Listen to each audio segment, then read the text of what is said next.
1932 et c'est la Grande Dépression. Pour vous donner un peu de contexte, on est quelques années après le krach boursier de 1929 et les USA, ils vont pas bien. Là-bas, le chômage est à son paroxysme, le dollar est fortement dévalué et du coup, ils sont obligés de diminuer leurs importations et de taxer comme des porcs le peu de produits restants venant de l'étranger. Alors pourquoi je vous parle de ça? Eh bien parce qu'en fait, parmi ces pays importateurs, il y a l'Australie qui dépend beaucoup de ces importations, surtout dans le secteur de l'agriculture. Puisqu'après la Première Guerre mondiale, énormément d'anciens soldats là-bas se sont reconvertis dedans, sauf qu'avec la crise, en fait, il y en avait plein qui n'arrivaient plus à en vivre, quoi. Bref, tout ça pour dire que les choses ne vont pas bien, et c'est ce qui explique la grande exode rurale de cette période où full paysans étaient partis en ville pour trouver un nouveau job. Sauf que certains décident de rester sans savoir ce qui les attendait.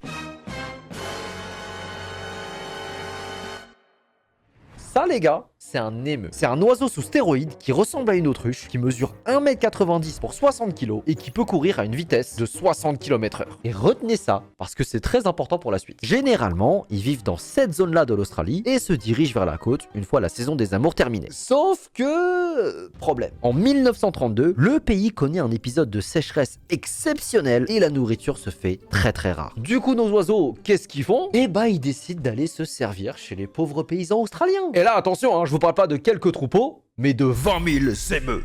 C'est bon? Et